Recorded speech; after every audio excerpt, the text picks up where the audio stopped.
저녁은 2년 전에 뒤늦게 발견이 된 탓에 반년의 암 투병 끝에 죽은 아내의 기일이었다. 며느리와 딸이 와서 낮부터 제사음식을 만들었다. 며느리와 딸이 와서 어미 제사음식을 만들어주는 것도 고마웠지만 한 달에 겨우 한두 번 볼까 말까 하는 손자손녀들의 재롱이 나를 더 즐겁게 만들어주었다. 손자손녀들의 재롱에 시간이 가는 줄 몰랐고 어리광을 피우며 과자나 아이스크림 그리고 음료수를 사달라고 해도 돈이 아까운 줄 모를 정도로 유쾌하였지만 초저녁에 집으로 아들과 사이가 도착을 하자마자 내일 일찍부터 장사를 해야 한다며 초저녁에 제사상을 차리며 제사를 지내자고 하였고 사이는 사이대로 자기가 운영하는 술집의 밤장사를 잘하고 있는지 가봐야 한다며 재촉을 하자 며느리와 딸이 제사상을 차렸고 자식에게는 부모 없다고 마지못하여 제사를 지내야 했다. 그리고 음복을 겸한 저녁을 먹자마자 딸과 며느리 거기에다 아들 사이까지 부산을 깔며 설거지를 마치더니 마치기 무섭게 집으로 가겠다고 일어섰다. 설 추석 명절에도 아침에 와서 제사 지내기 무섭게 가버리는 아들과 며느리였지만 적어도 제 어미 제살날만은 적적하게 보낼 아비를 생각하여 하룻밤 자고 갈 수도 있으련만 야속한 아들네와 딸네에는 손자 손녀들을 데리고 뒤도 안 돌아보고 가버렸다. 시계를 보니 겨우 8시 30분이었다. 어이가 없었다. 마음을 진정시키려고 아내 제사를 지내고 남은 술을 몇 잔 들이켰으나 서운한 마음은 그대로였다. 순간 아내가 건강했을 때 갔었던 전라도 여수가 언뜻 생각이 났다. 일전에 노포동 시외버스터미널에 마중을 갔다가 마중을 나왔던 친구가 타고 올 버스가 고속도로 길이 막혀 늦어지는 바람에 기다리는 동안 매표소 위에 빼곡하게 적힌 배차 시간표를 봤던 기억이 났다. 거기서 내가 가장 유심히 본 것은 여수행 버스 시간표였다. 그리고 난 그것을 보며 세상 참 좋아졌다고 생각하였다. 밤 10시 40분에 여수행 막차가 있다는 것을 보고 말이다. 물론 서울, 광주 등의 대도시로 가는 심야고속버스가 있다는 것을 알고 있었지만 여수로 가는 심야버스가 밤 10시 40분에 있을 것이라고는 상상도 하지 못한 나였던 것이다. 아내 제사를 지내느라 옷을 캐주얼하게 갈아입었다. 2년 반 전 아내가 암에 걸려 있는 것도 모르고 하던 장사를 아들에게 물려주고 기념으로 여행을 떠나면서 아내가 사준 옷이었고 그것을 입고 아내와 여수로 여행을 갔었고 다녀와 갑자기 아파하여 병원에 갔더니 대장암 말기란 선고를 받았고 수술 칼 한 번 대어보지도 못하고 아내를 저 세상으로 보내고 말았다. 바로 집을 나서 노포동으로 택시를 타고 갔다.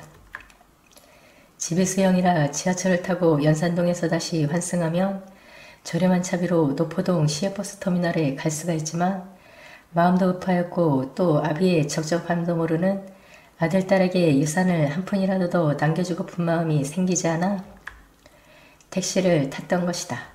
택시를 타고 점퍼주머니가 볼록하여 이상하게 여긴 난 주머니 안에 손을 넣었다. 주머니 안에는 역시 2년 반 전 아내가 나에게 옷을 사주기에 나도 아내에게 보답으로 사준 프랑스제 명품이라며 백화점에서 장갑을 판매하는 아가씨로부터 남자가 여자에게 선물하기에 제일 좋은 제품이라며 사기를 권유하기에 샀던 빨간색 가죽 장갑이 거기에 있었다. 몸은 나 하나가 가지만 아내의 영혼도 나를 따라가고 싶었다는 마음이 생기자 울컥하였지만 택시기사가 이상하게 생각을 할 것 같아 택시기사 모르게 고개를 돌려 눈물을 훔쳐야만 했다. 표를 구입하고 대기 중인 버스에 올라탔다. 버스 제일 뒤는 텅텅 비어 있었고 바로 앞에 딸보다 몇 살 정도 어려 보이는 젊은 세대그로 보이는 여자가 퉁퉁 부은 눈을 하고 앉아 있었고 그리고 운전석 뒤로 몇 명이 타고 있어 사고라 했던 나로서는 버스에서의 차선성이 맞을지 심히 걱정이 될 정도로 승객은 없었다. 난 젊은 여자 바로 앞 의자에 앉았다. 차가 출발하자 난 버스에 탄 승객 수를 세어보았다. 나를 포함하여 전부 7명뿐이었다. 잠시 후 고속도로로 진입을 하여 톨게이트를 진입하자 기사가 휴대폰을 모두 진동모드로 바꾸어 달라고 안내방송을 하더니 잠시 후 나를 포함한 모든 승객들이 모두 휴대폰을 꺼내어 진동모드로 바꾸고 휴대폰을 주머니나 가방에 넣고 잠을 청하거나 이야기를 하기 시작하자 기사는 차 안의 밝은 불을 모조리 소동하였고 희미한 불로 바꾸었다. 앞을 보니 차창이 되어자 하는 사람들과 일행이 있는 두 팀의 경우 서로 다정하게 의지하고 잠을 자고 있었다. 내 뒤에 앉은 젊은 여자는 자자는지 안 자는지 모르지만 그 여자가 잠들지 않고 있다면 나와 그 여자만이 잠을 청하지 않고 어두운 차창 밖을 바라보고 있을 것이라는 생각을 하였다. 선생님, 혼자 여수에 뭐하러 가세요? 차가 양산에서 남해고속도로 방면으로 빠지는 순간 내 뒤에 탄 퉁퉁 부은 눈하고 앉아있는 젊은 여자가 속삭이듯이 물었다. 댁은? 되물었다. 남편하고 싸우고 집을 나왔는데 아무 생각 없이 이 차를 탔네요. 선생님은? 젊은 여자가 나에게 물었다. 오늘이 죽은 아내 길인데 아들 딸 내에 가서는 초저녁에 제사를 지내고 가버리자 죽은 아내하고 생전에 갔던 여수가 생각나서 가야 하고 말하는데 거기 뒤에 조용히 합시다. 운전석 뒤에 타서 자고 있는 것으로 보이던 남자가 뒤돌아보고 말했다. 죄송해요. 선생님 말똥문하게 여기로 옮기실래요? 아주 나지막한 목소리로 거의 입을 귀에 대고 물었다. 난 대답을 하지 않고 슬며시 일어나 그 젊은 여자 옆으로 자리를 옮겼다. 혼자 사세요? 앉자마자 나직하게 물었다. 예, 댁은 젊어 보이는데 아이들은 없나요? 아이를 둔 여자 같으면 아무리 부부싸움을 하였더라도 아이를 두고 여행을 가기에는 무리라는 생각이 들어 물었다. 결혼 3년 차인데 아직 안 생기네요. 사모님은 어쩌다가? 젊은 여자는 속삭이듯이 물었다. 대장암으로 수술칼 한번 대어보지도 못하고 갔답니다. 하고 말하자 적적하시겠어요. 재혼이라도 하시지 그래요? 운전기사가 백밀러로 우리를 주시하더니 나 젊은 여자가 대화를 하면서 서로가 말을 하면서 거의 귀에 대고 대화를 하자 시선을 주지 않고 앞만 바라보고 운전을 하였다. 나이 60이 넘은 놈에게 오려는 여자가 있을까요? 하고 말하자 인생은 60부터란 말도 있잖아요. 아들 따님은 선생님 재혼에 관심이 없나 보네요. 젊은 여자가 다시 물었다. 재선한 분도 안전하고 애비 눈치만 보았지. 애비가 외롭든 말든 관심을 두긴 하나요? 하고 대답을 하였다. 사실 난 수영과 해운대에 각각 한 개씩 노른자 위에 7층짜리 빌딩과 4층짜리 빌딩을 가지고 있고 수영에 일치한 빌딩 1층에는 아들 녀석이 가게를 운영하고 해운대에 있는 빌딩의 지하층에는 사위가 술집을 운영하고 있었다. 나는 그 빌딩들에 새들어 장사 내지는 가게를 하는 사람들부터 세를 받아 살지만 아들과 사위는 아내가 죽기 전부터 세 한 번 주지 않고 뻔뻔스럽게 장사를 하지만 애비가 혼자서 외롭게 살들마든 전혀 관심을 가지지 않고 고작 한다는 것이 월요일에 며느리가 밑반찬 몇 가지를 가지고 와서 나을 먹을 밥을 전기밥솥에 밥을 안 쳐주고 가면 그만이고 금요일에 딸이 역시 밑반찬 몇 가지를 가지고 와서 사흘 먹을 밥을 전기밥솥에 밥을 안 쳐주고 가면 그만이었다. 아무리 부부싸움을 일으키려서니 친정으로 이렇게 가버리면 어떻게 하나요? 이번엔 내가 물었다. 친정이요? 여수가 친정이 아니에요. 아까 말씀드렸잖아요. 아무 생각 없이 이 차를 탔다고 젊은 여자가 말을 흐렸다. 참 그랬지? 영무도 없는 곳은 혼자 가면 무섭지 않나요? 다시 물었다. 그래서 선생님에게 말을 걸었어요. 무례였다면 용서를 빌게요 하고 말하였다. 용서라니 나도 마침 적적하던 참인데 댁이 말을 붙여서 고맙다고 생각했었답니다. 하고 말하자 선생님 편하게 말씀 놓으세요 하고 말하더니 손을 얹었다. 허허 그렇지만 어떻게 초면에 하고 말을 하자 그렇게 말씀을 해주셔야 제가 편할 것 같아요. 젊은 여자는 말을 하면서 허허 그렇다면 그러지 하고 난 젊은 여자에게 반말을 했다. 선생님 덥지 않으세요? 그 점퍼를 제가 조금 젊은 여자가 말을 흐리며 자신의 밑을 내려다보았다. 아차 싶었다. 따뜻한 공기는 위에서 뿜고 있었지만 차가 출발한 지 얼마가 되지 않아 아직 다리는 나도 차갑게 느껴졌는데 부부싸움 끝에 급하게 나왔던지 젊은 여자는 무릎 위까지 내려오는 짧은 치마를 입고 있었고 스타킹도 신지 않고 있었다. 이걸로 덥지?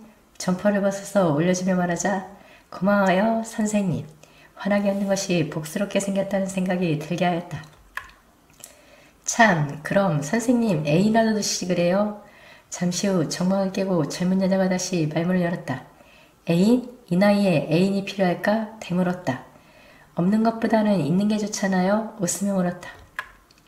물론 그렇겠지? 대답을 하자. 선생님, 여수에서 다시 부산으로 올 때까지만 제가 선생님의 일을 하면 어떨까요? 젊은 여자가 생각지도 않은 제안을 하였다. 놀란 나머지 난 아무 말도 할 수가 없었다.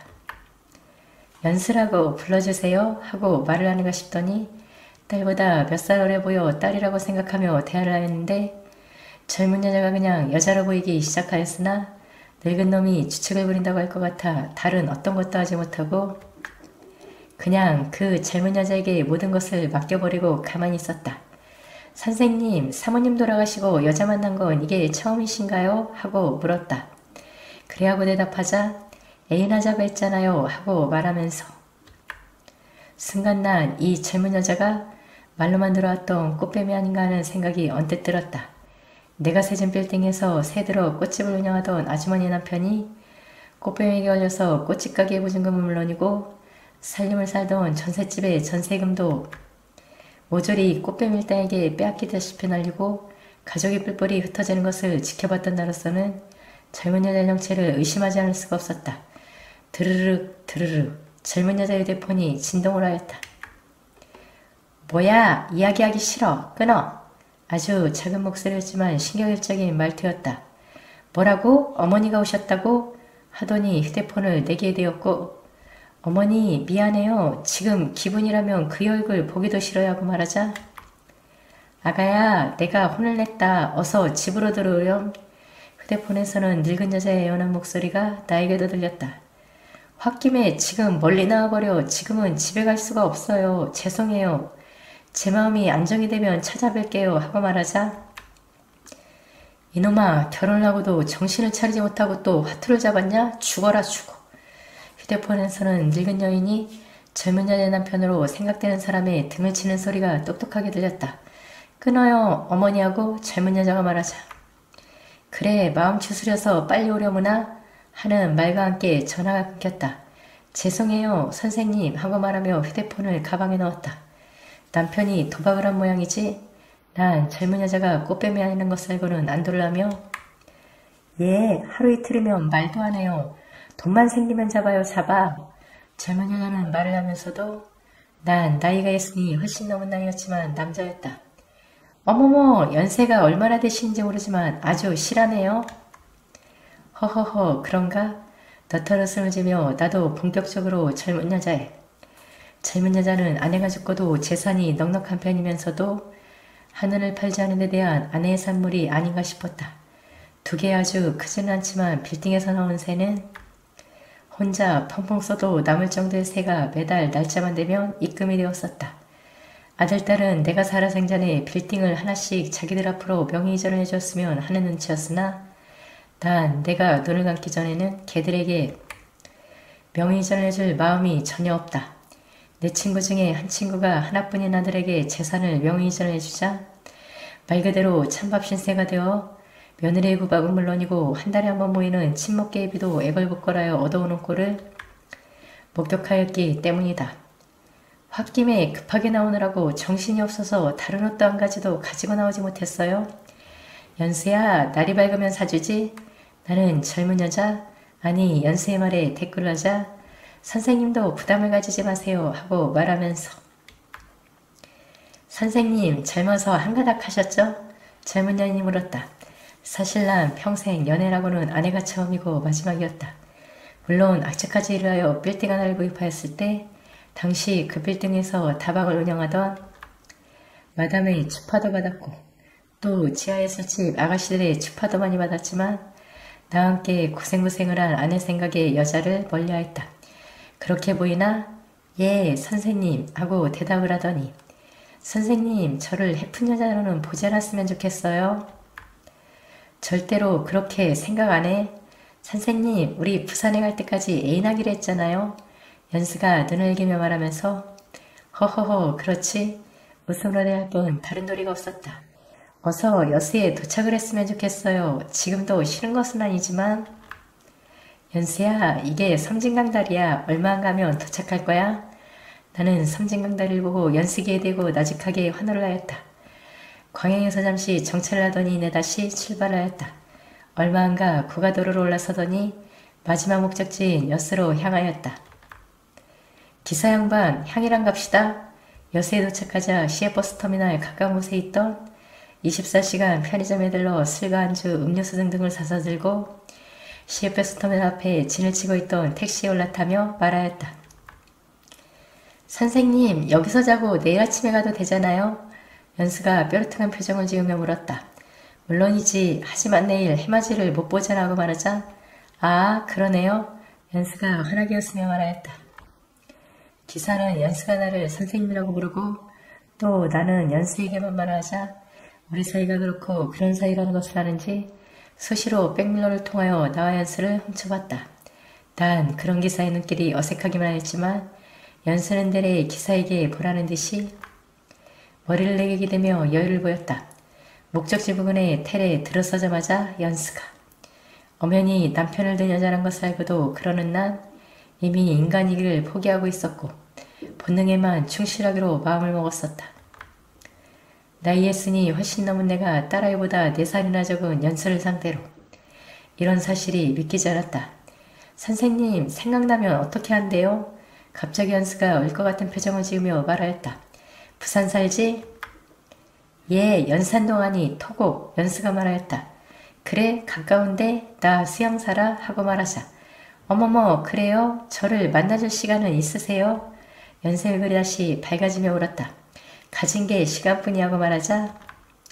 아무 일도 안 하세요? 연수가 물었다. 아들에게 하던 사업 물려주고 지금은 세를 받으며 살아. 웃으며 말하자. 아니, 아드님에게도 세를 받으세요? 또 깨누라고 올려다보며 물었다.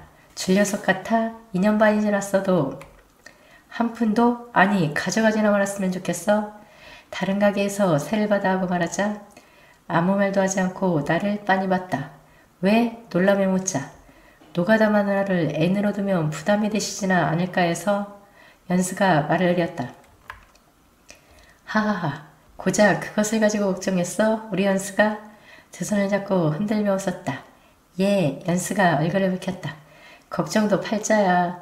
우리 연수 어려우면 언제든지 말해. 이 애인도 애인이 힘들어하는 거 보기 싫겠지 하고 난 연수의 손을 잡아 나를 가리켰다가 연수를 가리키며 말하였다.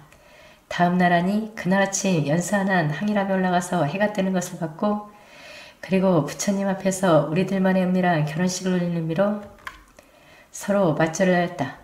매운탕을 넣고 밥을 먹은 우리는 다시 택시를 타고 오동도로 넘어갔고 오동도 구경을 마치고서는 회와 술을 마셨고 근처 백화점에 들러 화장품을 사서 선물하고 그리고 버스터미널 근처에 와서 연수는 도저히 그냥 갈 수 없다면서 다시 텔에 가져가요. 또 시간을 보내고 부산으로 가는 고속버스를 타서 나란히 앉아오다가 터미널에 들어서자 마치 처음 보는 사람처럼 서로 모른 척하였고 버스터미널에는 연수의 시어머니가 연수를 받으러 나와 있었고 연수는 자기 시어머니하고 내 앞에 서서가며 손을 뒤로하여 흔들어 주었다. 그게 바로 어제의 일이었다. 그런데 방금 연수에게서 전화가 왔다. 보고 싶어서 못 살겠으니 당장 만나자고. 집에서 2정류장 떨어진 곳에서 기다리라고 했다. 나도 연수가 보고 싶어서 못 살겠으니 말이다. 차를 몰고 갈 것이다. 그리고 오늘은 출마해드리고 와서 한우 불고기를 먹이고 힘을 빼야겠다. 힘을 빼야겠다. 힘을 빼야겠다.